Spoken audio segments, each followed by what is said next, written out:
a lot of his emotions were just not coming across. Shut the fuck up! I have to go. I'm taking. I got calls. Phone calls. Initiating weekly entertainment brought to you by Extra Rad. Boys Meet Film will begin in 5, 4, 3, 2, 1. Enjoy. Welcome to Boys Meet Film. My name's Michael. These are my boys. Sean. Kellen. And today we are talking about The Phoenician Scheme. New movie by... new movie? Wes Anderson. Man, I'm loopy. New movie by Wes Anderson with a very stacked cast. And I'm like trying to find all the names to How list stacked them. is it, Michael? Yeah. It's What's the so roster looking stacked like? that it's taking me like 5 minutes to scroll through the Benicio cast. del Toro. Benedict Cucumberbatch. Yes. Scarlett Johansson. William Dafoe. Bryan Cranston. Michael Cera. Michael Cera. Michael Cera. Yes. Tom Hawk. Who else? Who else? Wes Anderson. Who else? There's so many people in this cast. This is crazy. Wes Anderson. We said Tom Hanks. Mm-hmm. I think his son is in it too. Charlotte Gainsbourg. Yeah, there's too many people. Man. Max, what is this movie about? Whoa. Okay. This movie is a very wealthy man trying to save a very large project that will increase his family's wealth for generations. And in doing so, he is there's conflict. He's trying to be stopped by some group of people. There's conflict in this movie? Yeah, I know, it's crazy. What? And he needs to go on a journey to visit all of these different business leaders to save his project while also trying to not be assassinated. These business leaders are investors. I gotta say, that was an excellent logline. Yeah. Yeah. Thank you. You pulled it together. You crushed Thank it, you. dude. That was nice. Thanks, guys. That's exactly what it was about. I was paying attention. Not gonna lie, that all went over my head while we were watching the movie. I feel like I'm pretty. It's so clear. Dude, I feel like I'm usually pretty good at like paying attention to a movie, digesting everything.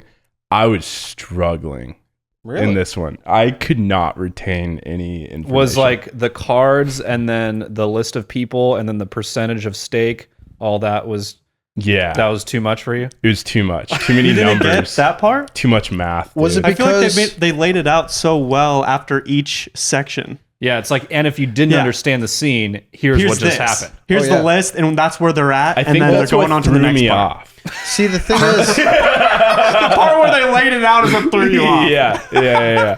That's awesome. I don't get you, man. I don't know. Yeah, it went over my head, and I'm humiliated about it. Well, but, okay. Well, then, what Interesting. was your take on what this film was about then? you don't even want to know, dude. No, I'm quite curious. I mean, wanna know. I understood there's like a project. He's like trying to swindle some people into getting it made. Obviously, ripping everybody off, kind of, and then yeah, I mean, I guess it makes sense. It's just, I don't know. While I was watching the movie the whole time, I was like, I missed something. Like, I'm missing things right now as I'm watching it. Yeah. Damn it, I'm Michael. missing this right here. That's what's going on in your head. You're This not is like what I'm absorbing missing. it. Who are the test audiences that are ruining other movies for us? I know. God damn it. Seriously. was it because there weren't superheroes in it? I think so. Probably. There weren't enough capes. Yeah. They were Nobody talking could too fly. fast, Actually, yes.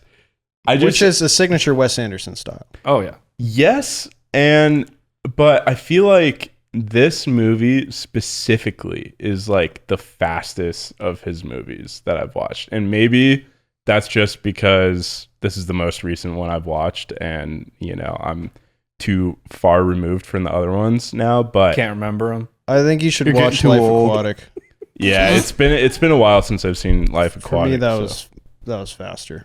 I just feel like compared to his last movie, Asteroid City, like that movie was so calm and there was still a lot of like moving parts, but it was so easily digestible to me that this was almost jarring. Don't laugh at me like that. I'm sorry. I'm being fully humble right now. Okay. No, yeah, Sometimes I'm an idiot. You're being really vulnerable. Yeah. It's incredible to me, the man who showed us the most convoluted, twisted, and intricate detective story and prefaced it by saying, this is the most complicated narrative to follow. Not a lot of people get it. And then after we watch it, he's like, you didn't get it. Now you're telling us that you didn't get this movie? Yeah, that was way harder to follow than this one. Yeah. To be fair, I feel like with Inherent Vice, I prefaced it by saying I've seen it 7 times now and I still don't understand what it's about. This movie, I feel like I could watch it again and then the next time I would understand it. But So you have to watch it 3 times to understand it then. yeah, probably. Cut down on your 7. Yeah. Yeah. Gotcha. Yeah, I guess that adds up. Yeah, I think it was just the title cards and then the exit cards of every scene that really just laid it out for us. Was it the symbolism of each act that was laid out and meticulously explained in the first act by the shoeboxes that confused you?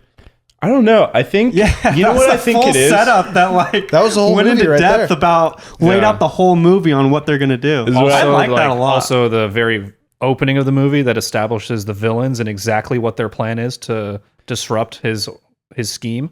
I think this is what it is.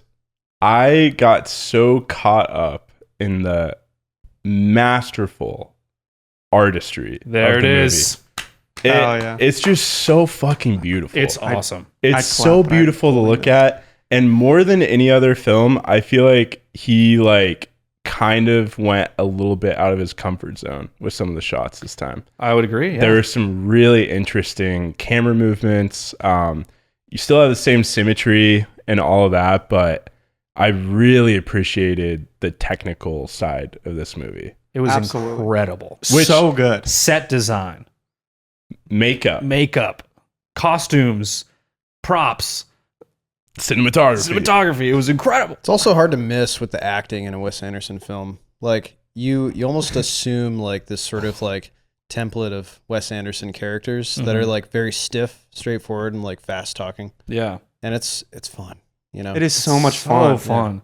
Such Dude, a ride. When they're in the plane for that opening scene and the windshield wipers are Oh. like they have such like way too small for the window, but they're like they're not doing anything to clean the windshield. it's so funny, But they're dude. going so fast. It just has such a fun energy. It's like a manic energy. to his He's just a scenes. fun, goofy guy. It's so fun though. Yeah. I love The the whole style. first 15 minutes of this film was such a ride of like one after the other, just huge action blasts. Like And a lot of the action is just like off screen, and then they just like pan through like rubble or like I love that. Or you hear something off screen and then there's like an arrow and some like it's awesome. Yeah. I love the way they depict the action.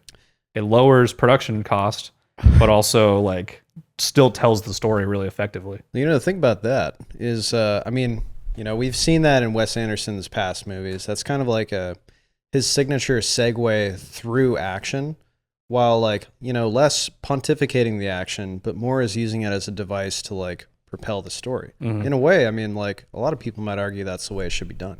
But the thing I love about Wes Anderson films is they're all very theatrical. They're all incredibly performative in the sense that like this could, each setting could very well be like, the backdrop of like a stage, Yeah. yes. especially in 100%. the way that it's filmed so symmetrically and like the delivery of the actors. I don't know. It was like watching a very fun, dynamic play. Yeah. Yeah. So And he I- builds those sets like stages. yeah. It's so stage like. Yeah. I like that. Yeah, the blocking too of the actors and the camera, like it makes you feel like you're just watching a play a lot of the time, which is super cool. Yeah. And I think people tend to forget that, or maybe people who like don't like his movies or perhaps aren't as like, I don't know, like I don't want to say educated because that feels condescending to say, but I don't know if you guys knew this, but when the Phoenician Scheme was screened at Cannes, it got like overwhelmingly negative reviews. What? Yeah, I watched a lot of interviews of like people who walked out of the screening, and like almost all of them are like you know, from all over the world, like people with different accents. They're like, "Oh, it was not for me." But yeah, kind of just like bitching and moaning. Like I think the general consensus was that like they've seen this type of thing before from Wes Anderson, and it wasn't necessarily anything new to them, and it didn't really stand out to them either. Now, that being said, audiences at Cannes tend to be like the snobbiest. It's either Very like pretentious. you get a standing ovation or they boo you. Yeah. There's no in between. Well, the funniest thing that I especially saw from this year is like publications like Variety or something. They'll always share how long the standing ovation was for a movie. And this year it was like most of them had like a 5 to 6 minute standing ovation, which So long. is very long. But for Cannes, that's weak, dude. Like there have been, I forget what the longest applause was for a movie, but I swear to God, I think it was like 30 minutes. No way. Damn. Dude. What film is this? I don't know. need to Yeah, look this look it up. up. Look it Tenacious up. D in the pick of destiny. And You know, during I the think 30 you're right. minutes, Jack Black's just doing laps around the stage. He's doing this across the stage. Just yeah. It's fine. Minecraft, the movie. chicken jacket. I love this contemporary. But I mean, Pan's Labyrinth. Pan's Labyrinth. How Really? long? 22 minutes. 22 minutes. Wow. Wow. Guillermo Yeah. del Toro. I did really like that movie. Yeah, that's a Love good that one. That's a movie. cool Never movie. seen it. Really? Dude, you should see it. With the Bro, the Pan's Labyrinth head? Yeah, really good so one. spooky. Dude, it's a fantastic. Kind of a quick tangent, but I have been really excited to ask you about this, and I'm just remembering this now. Have you seen the Frankenstein trailer? The new one? Yeah, from Guillermo. Oh, no, I haven't seen the trailer. Dude, looks like it's going to be book accurate. No shit. Yeah, Are we getting some Mary Shelley? I think we're getting some Shelley. I am so excited because that is my favorite book of all time. Dude, slip that into my inbox. That is my Bible. Oh yeah, I'll DM you later. Sparks are flying. Tying back into our conversation, I do think, in my opinion, this is the weakest Wes Anderson movie I've seen from a story standpoint. And part of that is probably because I didn't follow, and part of that is probably on me. But I don't think you can say that. Yeah, this is user error. Just cut back to like the whole first part of this podcast. seconds ago. You're like, I didn't get it really. Not following. This is the weakest for sure. It's the weakest story. Didn't get it. Didn't understand. Couldn't keep my eyes open, so it doesn't fly by me. listen, but Please as don't a, cancel me. as a no, filmmaker, this is a good though, impression, so it's safe. Okay. as a filmmaker, like he's obviously really talented and he has an incredible vision. And I think a lot of people say that they get tired of his movies because they're the same visually a lot of the time. But I love that about his movies. Like, I love that he has a very clear direction. He has a visual in his head of what he wants, and it's so different than anything else you see out there. You know, Definitely. well, Well, a lot of directors have visual style. That sure, They carry yeah, over. but this one, like his, No, I know, yeah. is so unique. yeah, for sure. Way more Um, unique. And I love that about this movie. But Kept going. I just, What are you guys talking about over there? yeah, what you wanna guys share with the wanna- class? Yeah, Oh, share just with the Sean class. was gonna finish his thought, but he never got to finish it. Oh, yeah, the thought within my thought, Yeah, It was the thought I was inside more Michael's adding head. on. You could just continue. this inception of thoughts. This is all happening inside my head right now. I just like none of you are real. I think part of the thing that was jarring to me is that this movie, it goes right into it. Like there's no foreplay. You just immediately like yap. And it's really hard for me to emotionally invest in characters when a story starts like that. And you got too invested in the first character that got blown up. Yeah. No, it was just hard for me to connect to the story itself. And I think part of it might be because I'm just like overstimulated by how cool everything looks and everything's just so charming, you know? But then there's just so much happening. And I do think on a rewatch, I will maybe appreciate the story more. But that is something that, like, for me, you know, it might not be objective, but subjectively, the story kind of pisses me off a little bit because I want to connect emotionally. And there are parts where, like, finally, like, the characters slow down for a second. And, you know, like, there's a moment we could talk about later, but I don't know. It just pisses me off sometimes because it's like everything else is just so damn cool. And then the story is just going so fast. And sometimes it's a little dry as well. There's comedic moments, but some of his movies, like, I just really emotionally attached to, like Moonrise Kingdom, especially. Like, every time I watch that movie, it makes me fucking cry. And I think it's because there's enough space where the characters get to feel and you get to attach them emotionally. Same thing with Asteroid City or like Isle of Dogs. Like, those movies really elicit an emotional reaction in me. Grand Budapest Hotel. Yeah, Grand Budapest Hotel. I love that movie. Probably my favorite of his. That's my favorite of his, for sure. It slaps. Yeah. I will say, though, if I'm being completely honest, the first time I watched that movie, hard for me to follow. I was also a lot, like, younger in my film phase. Just a boy. Just a boy. Just a boy. But that's why I'm saying, like, if I watch this movie more times, there is a chance that, you know, I'll be able to emotionally connect to it. But on a first watch, it's just hard sometimes with his movies. And I really felt it with this one. In response to that, I have two questions. All right. One, did you guys notice there's no Owen Wilson? I did notice that. Yeah, Owen Wilson is, he often appears in Wes Anderson movies. Almost That's a big one. almost every one. Yeah. Keeps popping in.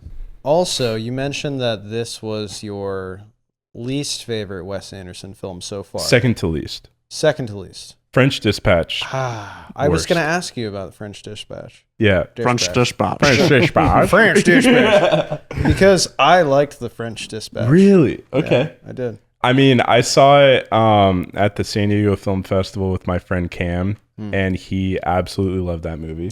I watched it on my laptop in a motel, and I loved it. I mean, to Maybe it each was their the own. setting. I mean, definitely setting. The screen I watched it on sucked. Maybe it's meant to be seen in a motel. My screen was not 4K. I might have liked it more on my phone. I'm just This is really valuable information. totally Yeah. kidding. Totally kidding. Well, because Way better on the phone. the thing Smaller that screen. stands out to me, like, so I would compare this movie to The French Dispatch, yeah. purely because, like, both bear, similarities that make them stand out more than the rest of Wes Anderson's filmography. Namely, like, it is a lot of, like, matter-of-fact information all at once, kind of like reading from a bullet point list. Yeah. Your characters are pretty stiff. There is a story, but it is incredibly nuanced, in contrast to, like, just everything else that is so stimulating happening all the time. Yeah. But I don't know. I think one thing that the French Dispatch did really well, in my opinion, and I'm aligning with your beliefs a little bit, which is shocking because usually I spit at you. Mm-hmm. As an artist, as a person, as a spiritual man, your spiritual beliefs I spit upon and pour salt on so they don't grow. But Bury him. yeah, like, I mean, the emotional connection in this story for me, like, it was almost so robotic that, like, there was enough for me to be like, all right, that's fine, and I can accept that. But not enough for me to, like, become truly invested in. However, like, the plight of, like, France and like World War II, you know, and the struggles of the people therein, in contrast with that sort of roboticness and that aloofness, you know, sort of disregarding everything that's going on. I think that's what sold The French Dispatch for me more so than perhaps this.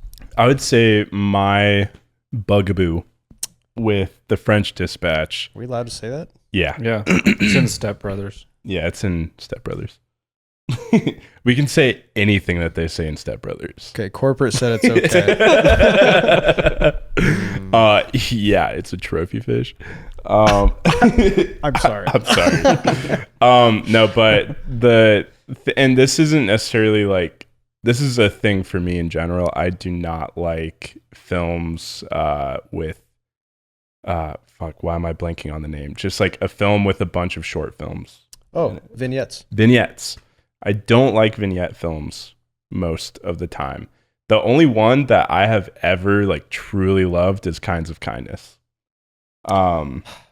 The French Dispatch for me, the thing that really pissed me off about that movie is the vignette with Benicio del Toro was so awesome. It was. I wanted that to be the whole movie, and it was the longest vignette in the movie. That one I emotionally connected to. There is something about that story that just like spoke to my soul, you know, and the rest kind of fell flat compared to it. This movie, I just feel like it was a little robotic in parts. There are a lot of characters that I love. Like, there's so much goofiness and like Michael Cera. I mean, Incredible. match made in heaven. Michael He's a rock star. Sarah, sorry. Sorry. Sorry. What were some of his great lines in this movie? He had a bunch. So many. The first one. Yeah. He's like super far away, and they notice him, and he just makes like a little pathetic noise, like. So good. Great. He's That's incredible in this film. yeah. So good. This, I think, was a quintessential Michael Cera character. Yeah. Yeah. I mean, the people have wanted that forever, Yeah. you know, and it was delivered and it was awesome. Like, I loved his character, but the whole time I did like I felt like I was pushing myself. Like, I was like, oh, like what's going to happen with this character? And then I just never fully connected to it, even though I admire it and it was fun. There's just something about the characters in this movie that I didn't connect to. I shouldn't have left it in the taxi. That's a good one. That's The such a way he good drew one. out Taxi was so good. Also, his like little like explanation about beer not being hard alcohol. That was really good. I love that. That was so poetic. Yeah. Beer in a hot tunnel, it's a treat. Yeah. Man. Michael, to your point, the classic Wes Anderson dialogue, always that like kind of fast-paced bullet point kind of thing.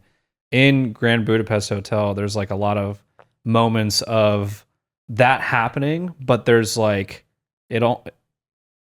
there's like a sense of urgency with their emotions. Yeah. Like Zero and his like want to be the best, and then also his love story with Saoirse Ronan. yeah. Yeah. And like that to me was like it for some reason worked. And this one was like just completely removed of emotion. Yeah. But it was still enjoyable for me watching. Sure. Yeah. But I will never do be the agree. person that says like, oh, I hated this Wes Anderson movie. I think the closest I've ever come to that is The French Dispatch.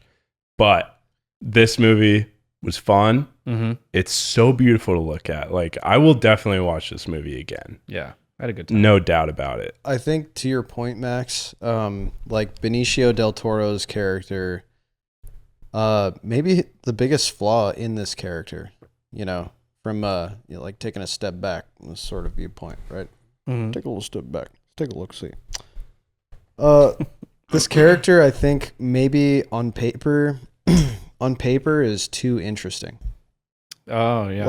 Like he has no sense of urgency because like you know, he constantly is in danger, but is also like fatally aloof. And also he has this like this like disdain for belonging to anything, you know, but also this sense of being like omnipotent in a way. Well, I think the dynamic is super similar to Grand Budapest Hotel. Mm-hmm. You have like who's the main dude in Grand Budapest? I don't know the character's name, but Ralph Fiennes. Ralph Fiennes is Benicio del Toro. Rafe. Sorry. Rafe? I think that's how you pronounce his name. Oh, I always want to say Ralph. I'm sorry. He's fantastic. I love him. Yeah. Rafe. Yeah, His name Rafe. is Rafe.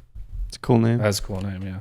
Well, anyway, you know, he is that like same monotone, you know, kind of delivery, cares a lot about his job, you know, he's doing the bullet point thing, and then your real connection to the character is Zero and his love interest. Yeah. And in this movie, it's Michael Cera and then Benicio del Toro's daughter. Mm-hmm. But they're also equally as monotone as well. And I feel like they did try to make that connection, but it's so much stronger, and the dynamic of Grand Budapest Hotel works so much better there. Don't touch my lobby, boy. Yeah. Like, Well, yeah, and there's, I don't know, it just felt like there was more passion that came across in Grand the Budapest.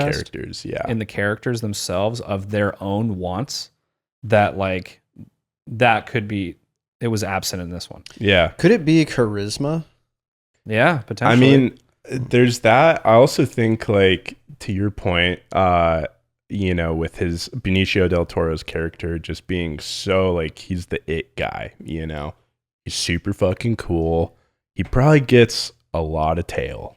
He's you the know? Ethan Hunt of this world. Yeah. Oh my He's god. survived He totally 20 plane is. crashes. He totally is. Every day's mission Um, impossible for him. But he's so nonchalant. Like, his character is just so nonchalant that it's like, I feel like you want to connect to him, but he's just too cool to be your friend. You know? He's a problematic character because, like, you know, he by definition, like, doesn't necessarily need to exist, and yet he has this compulsion to, like, perform at the highest level and, like, yield the highest income from his endeavors. But, like, therein lies the problem, because, like, you have a character who has no sense of urgency between life and death, like, who has this indifference about him, you know? Like, why should we care about this character, you know? Yeah. Like, if it doesn't matter to them necessarily whether they exist or not, what investment should we as the audience place in this character? Well, and if you're and going to this have a story? character like that, you need to have somebody to compensate or to latch onto. For sure. And Yeah. in this case, he did latch onto his daughter. Yeah. That did give him a sense of, like, purpose in belonging, you know? And we kind of get a real resolution for that in the end. When Yeah. Oh, spoiler. I think this is a fun movie, and it just has some flaws in the character writing overall. I kind of, like, with this movie, I get why some people are tired of Wes Anderson. Like, I don't even try to fight it anymore, because I can completely understand why somebody would get a little bit tired of this. I personally love it visually and just, like, the vibes. It's just such a vibes movie. Mm-hmm. The one thing that I kept thinking throughout this movie is, like, I feel like I'm reading a book right now. Like, it's like Totally. the information that is in my head that I'm trying to retain, it felt similar to reading a book and trying to retain that information. And I think it's a story too, like the indifference of his character, right? That's something that translates so much better in a novel, you know? And I think there's more leniency with a book because your characters, you don't have to attach them in the same way that you do in a movie. And so I think that's kind of the fatal flaw sometimes of Wes Anderson, is that he has this vision that is so different than most movies. You know, it feels like a play. Sometimes it feels like you're reading a really good novel, but it's so much harder to digest because you're seeing so much information as well. Yeah. I mean, I would say this, like, I would argue that Wes Anderson's films are kind of like a different genre, because, like, I mean, look at the way we entered, like, this movie as a group or as individuals. We're like, oh, we're going to go see the new Wes Anderson film. Oh, yeah, I love Wes Anderson movies. Oh, like, I can't wait to see this Wes Anderson film. Wes Anderson movies are kind of their own genre. Yeah. Question: what genre was the movie we just watched? I would argue that, I mean, I would say Drama. all of Wes Anderson films are comedies. Inherently. Yeah. Because there is this, like, aloof comedic nature to them. But I still stand by what I said. Wes Anderson films are their own genre. When you go to the movies, you have the option to pick between horror, comedy, action, drama, suspense, Wes Anderson. Yeah. And you know what? I'm grateful for it. Amen. Even if it's not the best, Amen. you know what? It's a genre I like to see. I would say it seemed like he was trying to kind of go for an epic with this movie, with like all the different locations. There's all these little like plot points. It's like an adventure film. You have to get to this place to do this thing to make this thing work out, right? But it's a Wes Anderson epic. I feel like his name has to come first before the genre. Have you seen Life Aquatic? Yeah, but it's been like probably 12 years. Because honestly, this bears a lot of similarities in that, like, to that point. Mm-hmm. Yeah. Who do you guys think this movie's for? I think if you're a Wes Anderson fan, you'll like this movie. Really? Because it is its own genre. So Yeah. if you like that genre, then Yes. Yeah. Mm. I don't know. I think I think a lot of film guys are gonna like this. I think the maybe the average moviegoer maybe wouldn't vibe with it too much. I'd be But- interested to see what Yeah. the reception is. Yeah. I feel like art students, art majors, jizz all over this film. Mm. Um, a lot of that. I mean, it like it's a painting. Like every single shot is just composed so intentionally. It's just so cool to look at. Yeah. Mm-hmm. It's created.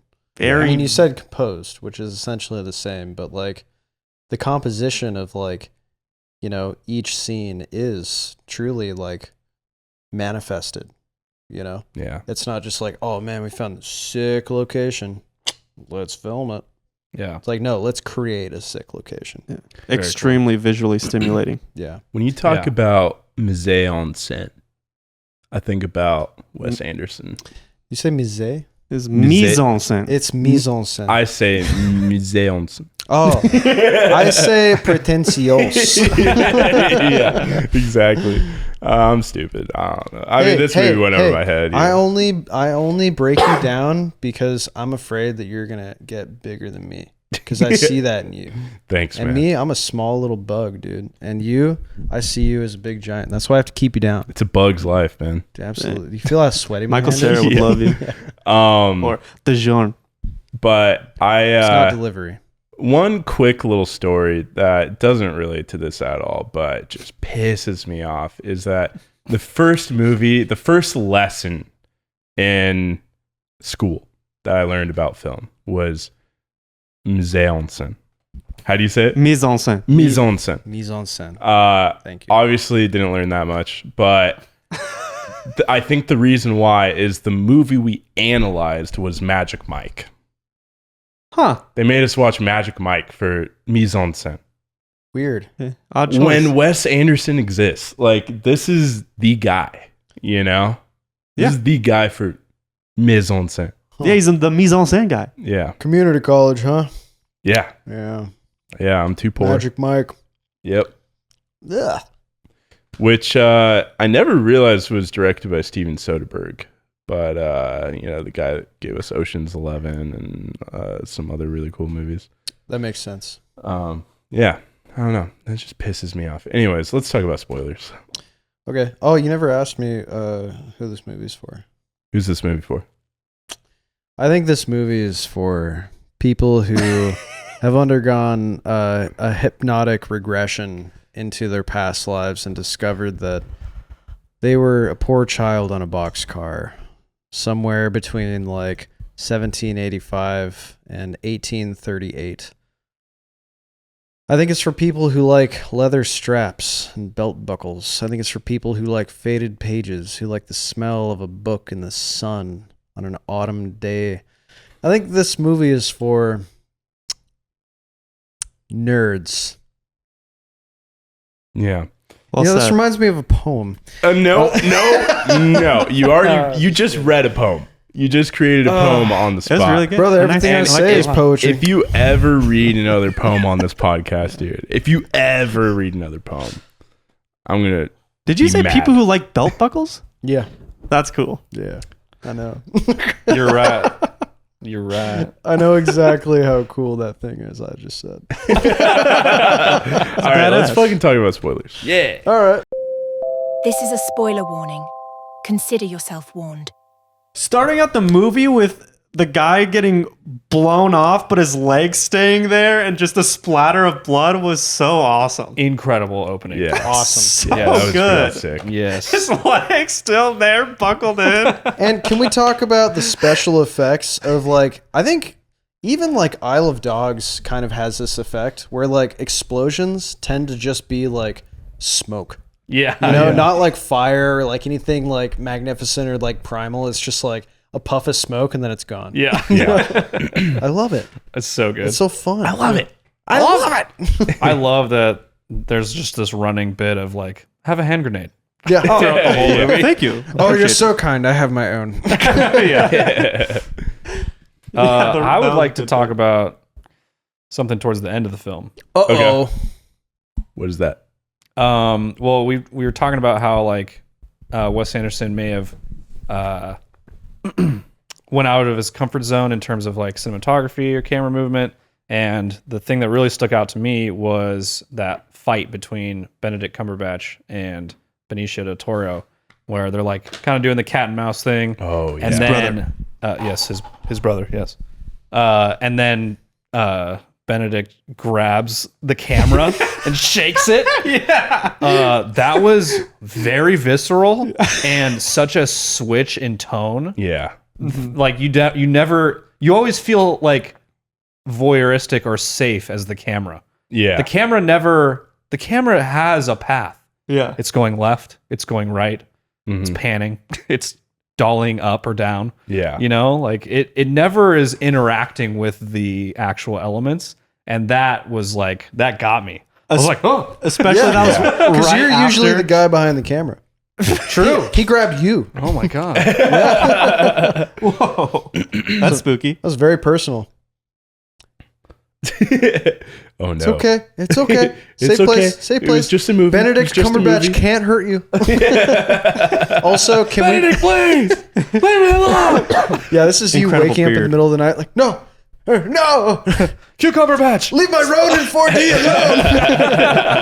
By the way, in that same sequence, when he grabs both ends of the ladder and rips it in half. Oh man, so fun, dude. I love that. That was awesome. Awesome. We have to do that. Why would anyone ever rip a ladder in half like that? It's so awesome. There was a lot of things that they ripped open that was Like just a- like already that scored. crate of of box that he ripped like diagonally somehow. And there's like a perfect sculpture inside of it. Yeah. So good. Yeah. I love those little attention to details in the Something so good. I really liked, and like it's just so simple, but the lighting whenever there's a flashlight in the film, Yeah, it's like oh, and it was just like it narrowed So in. spotlight. It's so spotty, and it looks so cool. Like theatrics. And it When was he also like that shot you're talking about, the flashlight shot. It's like you see her in the bed, then the circle light appears, and you're like, huh, that's like, oh yeah, artistic choice. and then you get the reverse shot, and he's just holding a flashlight. That's so good. But Like, that was a 2 light beat with it's a shot of her and you hear the door open where you see on the bottom there's a flash of light of the door sliding and then the spotlight hitting her. Yep. It's just so cool to feel those beats in it. and you get that 3 beats. Yeah. Then the flashlight is hilarious. Yeah. You know, damn, actually, guys, Brain Blast. Uh-oh. Can we cue the Brain Blast music? Yeah, go ahead and cue that, get that the- Brain Blast music. Nice. God. All right, what's your brain blast? This might be the problem with Wes Anderson movies. Is like he tends to be a small picture guy. And he tends to like put a lot of details into films, you know, all of his films, right? And I think we get like kind of desensitized to that watching his films. So we just kind of expect that from him. But like each scene is incredibly masterful. Yeah. You know, there's a lot of production effort put into it to make it so like appealing to the audience. Yeah, definitely. So, I mean, like if you were to see like one scene of his like in Wolfman, you know, like the contrast, you know how much that would stand out? Dude, what if Wes Anderson directed Wolfman. Wolfman? I would love a Wes Anderson Wolfman. That'd be right? That'd be amazing. sick. Like I how mean- different would that be? I love how we keep beating up on Wolfman. Dude, I know, Beginning of to the year, this he's been the day, laughing It's our stock. punching bag of the year. it's for the sure. worst. Yeah, it's the worst movie of the year. Well, no, there was a worse movie. and Hurry we're up tomorrow. Yeah. Yeah, that's okay, worse. well, I didn't get to see that. Which actually, missing I out. don't think we've ever talked about officially on this podcast, have we? Maybe not. Did you guys not have a Hurry Up Tomorrow pod? No. No. No, we just saw it, and It's horrible. that's what made me hate it even more, is that it was for nothing. Well, see, You know? I mean, Just a when waste of time. you guys asked me like, "Hey, you want to come over and watch Hurry Up Tomorrow starring The Weeknd?" And I was like, I remember that day. I was like, "No, there's something deeply unsettling to me about The Weeknd." And you Yeah. were like, "What? Really?" I'm like, "Yeah, that's all I'm going to say about it." Then you guys watched that film, You were right, man. and I think you guys understand now You were what I right. mean by that. Well, His I know, teeth. I know he's cringy, like, you know, especially after that show that he had on The Idol. HBO, The Idol. Mm-hmm. And I never watched it, but I saw. Okay, hold on. God damn it, Michael. That was You're like- making it too easy. That was the most memed show ever. No, I know, So I I know. feel like I did watch it. You know what I mean? Like I saw so just many having cringy strong things from opinions that on show. something you've never seen is just funny to me. Well, it's really easy to have a strong opinion on that one from the Especially if you never output watched of things that were put. Yeah. If you haven't watched it in its entirety, you've only seen the chunks that people have taken out of context. I know everything I need to know, especially with crazy, dude. okay, but I have read the book by its cover. I don't need to read the pages. I'm with Michael because crazy. I didn't need to see this movie to know it was going to be bad. no. It could have been good, dude. No. It could have been. It You had know, potential. It had a good director. It, You even it had said a good trailer. Those are the things was a that good got trailer. me. It had a good trailer, amazing director. It Comes at Night and Waves are two amazing movies. there's a conflict of in interest. in the A24 catalog, they're very underrated. But also cast Barry Keoghan, like come on. Keegan? Keegan, Barrett Kerrigan? Apple, oranges, whatever. Yeah. No, that movie fucking sucked. The Weeknd sucks. I don't trust him as an artist anymore. I also, dude, I feel like, Trust him as an artist. dude, that Hurry Up Tomorrow was like watching your favorite like music. Not that he's my favorite musician, but a person that you respect, an artist, right? Just like jacking off, like accidentally. Louis C.K. Yeah. He Louis C.K. It was- himself. It was offensive how fucking That's great. dumb this movie was. It was a bad movie. His music slaps, though. I'll still listen to it. Sure, but it's hard to not think about the movie when I listen to his music now. Especially with all of the scenes of him singing his songs or his songs being sung to him and him crying. Oh, dude. No, the dude. movie is so trash. It's so bad. It's real bad. But let's get that out of the way. We need to speak about it. What if officially on Wes Anderson directed Hurry Up Tomorrow? here. Oh, dude. I feel like, EXO tatted all over her body. dude, honestly, dude, that might catch Wes Anderson on fire as well. Like, I mean, again, I haven't seen the movie, but like, if you were to ask me, what is the one possible thing that would make you lose all respect for Wes Anderson? It might be that movie. Could be that movie. Well, Yeah. if he is directing it and has control over the Weeknd's performance and says that he needs to be dry with every line, that could save it, because a lot of his emotions were just not coming across. Shut the fuck up! camera. I have to go. I'm taking I got calls. phone calls. I got calls. I was being nice. I'm trying to be nice. I gotta go. I'm trying to be good. I'm a singer. I'm doing something Give me a good. stage. Yeah. You God. know what I think Wes Anderson would do with this movie?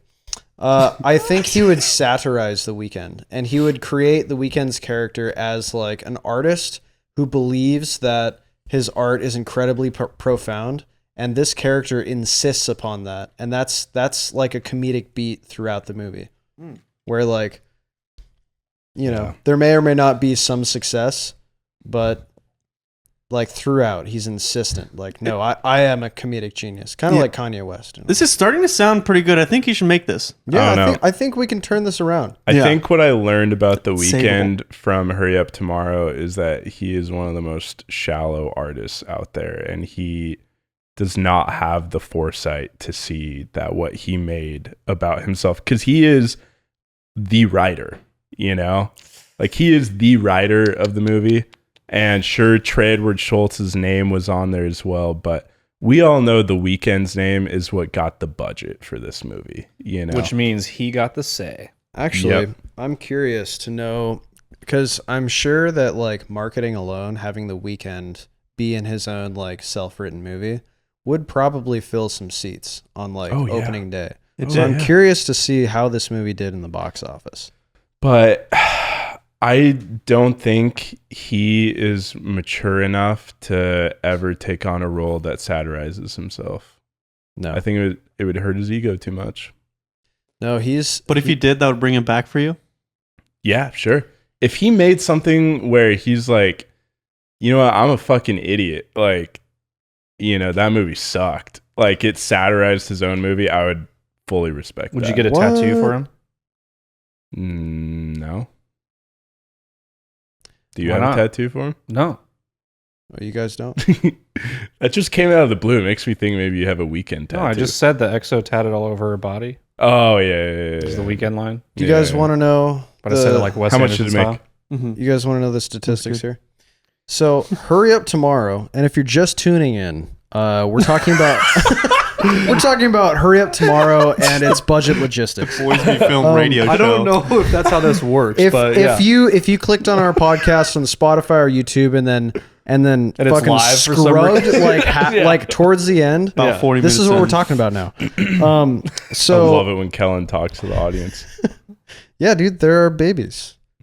They're little babies. Little vessels. All right, what's your statistic? So, I'm sorry, dude. Hurry Up Tomorrow had a production budget of $15 million.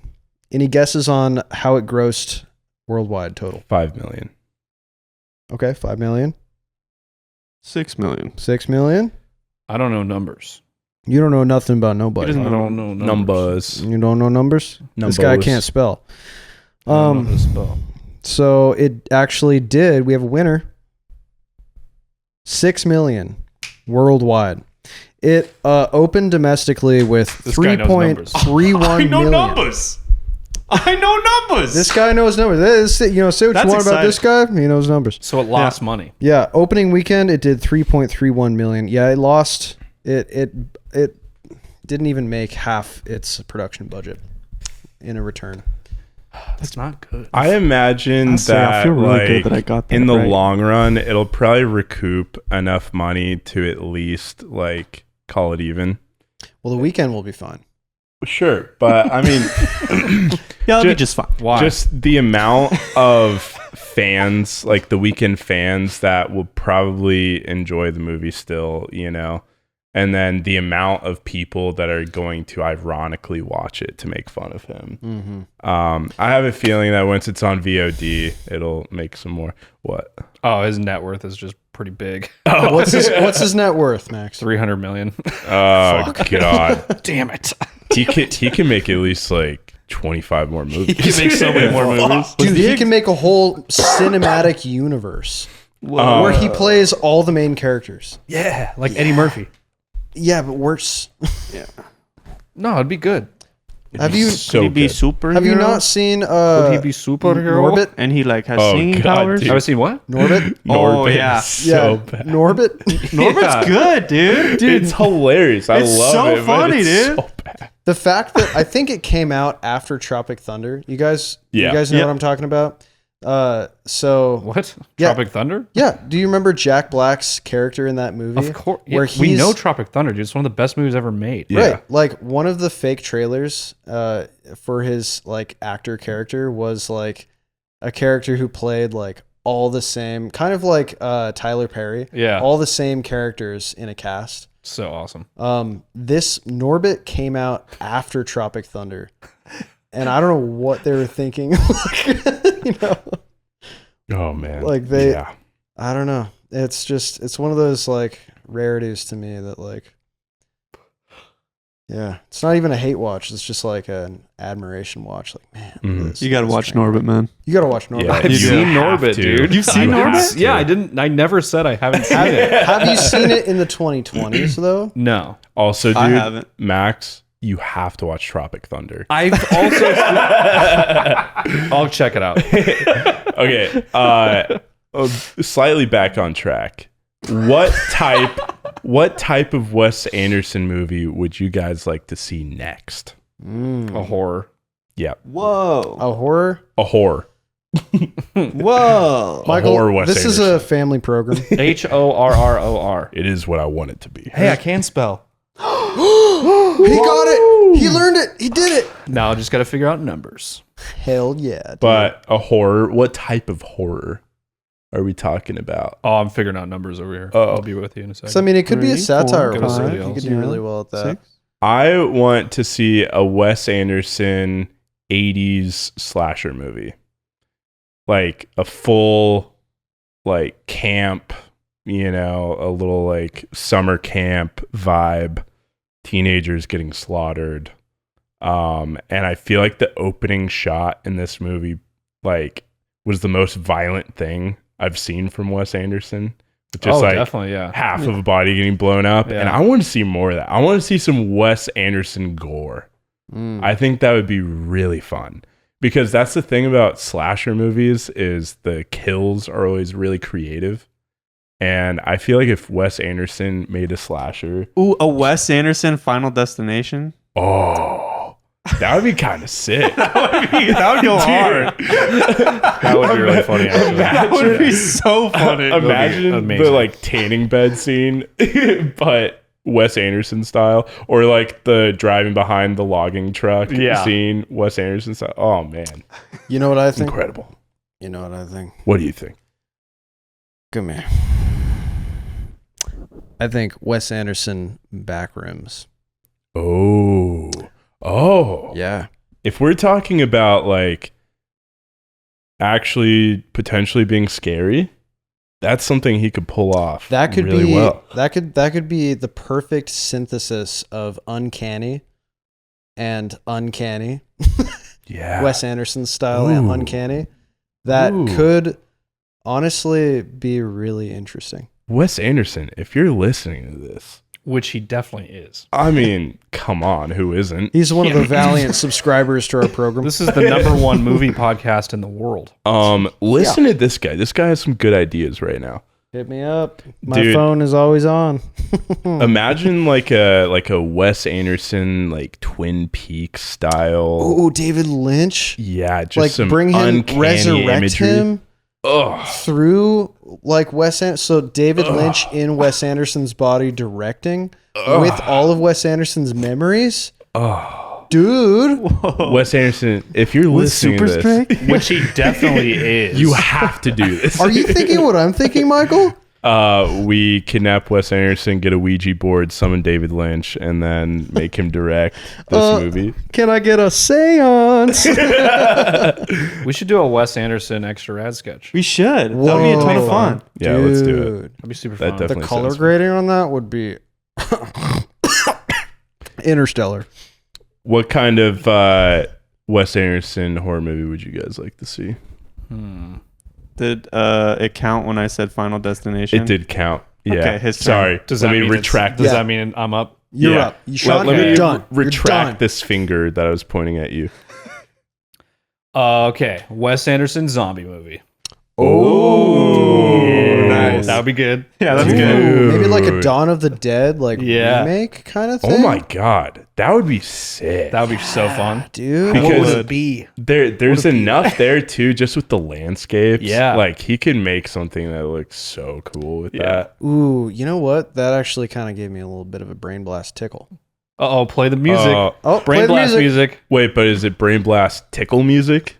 Oh, it is Oh different. yeah, it's different Yeah. music. It is Play different. the You're different right. music. This is the drum and bass version. Damn it! So much music I have to license now. So picture this in your Okay. mind's eye. Close your eyes and take a deep breath. You're in a meadow. It's serene. You hear the birds chirping, the bubbling of a brook, babbling, if you will. And then you see a CTRV TV rolling to you. What's on the TV? Somebody punches in a VHS. Oh, it flickers to life. What's this on the screen? It's a Shaun of the Dead Wes Anderson mashup. Mm, Yeah. I like that. You have mixed feelings at first, but then it grows on you. Yeah. Yeah. And then at the end of the film, you're like, maybe this wasn't so good. But then you rewatch it in that same meadow 10 years later, and you think, wow, man, cinema nowadays is really lacking what Wes Anderson had back then. And then you wake up, you're strapped to a chair, naked, except for your top half. Oh god. You're bleeding from your right ear. What's going on? You hear a ringing. You hear footsteps approaching. There's a closed door. A light turns on. It opens. It's your daily meal. Vitamins and pudding. You feel grateful, but you also resent the person who brought it to you. You take your pills begrudgingly. You look around the room. Shapes start to change. Colors remain the same, but you feel the slightest sensation as though you can taste the room around you. It feels sterile. You're explaining this like this is something you've played out in your head a lot. I'm telling you guys, you're all figments of my imagination. I'm gonna wake up. I'm gonna wake up any second tomorrow. Oh god. You, I will see you later. Cellmate. I think we can all agree that that was horrifying. That was. I love you guys. You need to pull Love you back too, your Kellen. imagination. You need to just keep that locked up in a box, dude. You shouldn't be a writer. Your mind is dangerous. I think we're all in agreement, though. A Wes Anderson horror is what the people want. We want the Need horror. it. We need it. Any final thoughts about the Phoenician scheme? There was a part in it that was pretty subtle that made me laugh super hard, and it wasn't even on screen. It was a sound. Oh, yeah, me too. It was in the plane, and DeJorn, Michael Cera, Bjorn. sure. He DeJorn, opens and closes the door so fast, like that he couldn't get into the door fast enough. No, there's no But the way. sound effect of was so funny, It was dude. awesome. Yeah, That made Benicio me del laugh Toro. so hard. Benicio del Toro like tells him to go get something, and then off in screen there. you just hear like, That's awesome. It was so fast. "There's no way he got in that door. He just opened it and closed it." That was so fast. Why did he open it and close it? There, you didn't. No way he got in there. There's no way he got in the door. Those are the silly little details that I just love Yep. about his movies. Oh yeah. Like, who else thinks about that type of shit? And it's No one. it's so subtle, you could miss it, because I did. But Well, you were struggling with a lot of stuff. yeah, I was just overstimulated. Yeah. You know, confirm that I might have some autism or something. No superheroes. No superheroes. That makes it tough. That might aid and abet your autism diagnosis. Yeah. Yeah. But oh Jesus, Why do you cough at me? because I don't like you. Oh. Join the club. Member. Yeah. Squeaked. Not, or like, just sound design, when someone can use it in such a unique way that, like, literally they didn't have to do that, but it's just awesome. So Makes good. me happy, makes me tingle. I love Attention- good sound design. Attention to detail is everything Wes Anderson, Yep. and I love it. Yep. Excellent film. Bless you. Excellent film, Mr. Wes Anderson. Excellent. I think good film for me, mid-tier Wes Anderson, but I admire it, and I had a blast watching it, and I will definitely be watching it again. Sean, your final thoughts? Bellissimo. Bye. Oh, whoa. You never asked my final thoughts. Whoa, what's your final thought? Fucker. What's your final thought? All right. My final thought. Close your eyes. No, not again. Please, no. let him have this, okay? Oh God. I'm ready for It's it. his final thought. It's his Okay. final So- thought. Yeah. Let him close it out. He's going to end it on this. Okay. Yeah. Okay. Go ahead. Come on. Honestly, my final thought, ever since Michael Cera came out of like Arrested Development and did like Juno, a lot of films where he was he was typecast as Michael Cera, Mhm. I feel like since then we've seen very little of him outside of indie movies where he's played anybody but Michael Cera. But dude, all I gotta say is it's about time Michael Cera was in a Wes Anderson film, because I think he fit very well. And I hope he joins this ensemble of actors that, continues this Wes Anderson saga. Yeah. I enjoyed him, even though like his performance to me like wasn't resounding, it was still welcomed. Just made sense. Yeah, it was like seeing Just an needed old to friend happen. and like seeing them get up to their old silly antics and be like, "Hey man, I missed you." One Michael Cera performance that I'd love to shout out, that's pretty recent and I thought was really unique, even though it's still like kind of in the vein of his kind of typecast, but Dream Scenario.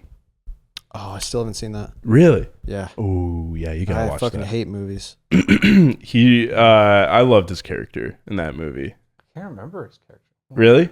He was the Oh yeah, he was. Yeah, he was in the tech thing. He was in Yeah. the tech firm or whatever. the ad agency. The ad agency. Yeah. He was like the CEO, I think. No, yeah, that was awesome. He was just like a pretentious little Yeah. prick. Love Yeah. that. That was great. So good. Yeah. Really nice, meaty role for him, I felt like. Ooh, you know what? Actually, I loved him in This Is the End. Oh, yeah. He's just a fucking Oh, yeah. asshole coke addict. He slaps Rihanna's ass. Yeah. And then gets real slapped by Rihanna. Yeah. I heard in that role, he got slapped by Rihanna and she cupped his ear so hard that it was ringing. And after that was the take they used in the movie. And he had to go to his trailer to lay down for 15 minutes after that. Because he got slapped so hard by Rihanna after slapping her ass. That's Damn. amazing. Worth it. Amazing. Yeah, I would not do that With because I consent. respect women. With consent. For a role. For a role, maybe not because I respect women so much. My agent's telling me to say all this. Oh God, this is a great note to leave off of. Guys. You know what I mean? You know what I mean, bro? You know what I mean? No, I don't. No, I don't. No. All right. Well, I think we should probably end it. Yep. Thank you guys for watching this movie. Just end it, dude. No. This podcast has been as long as a movie, so I think we can officially say thank you for watching this movie. If you enjoy our podcast, please please subscribe. Please Tell a friend that enjoys this kind of shit. Please tell a friend. Share it with a friend. Share with your mom. Follow us on Instagram at Boys Meet Film. You can follow me on Letterboxd at mschnee. You can follow this guy on Letterboxd at Maximus Newhan. And join us next week because we are going to celebrate Sean's birthday. Yeah. And he's going to decide the movie. Do you want to tell the people what movie you want to watch, buddy? It might change, but you'll see it next week. Okay. All right. Keeping us on our toes. You're gonna change it? What the fuck? No. It's up. It's up for. It's in the air. You've But only it's gonna said be cool. one movie that you want to watch. So far. Happy birthday to me. Make sure to tune in. Later. Bye. Bye.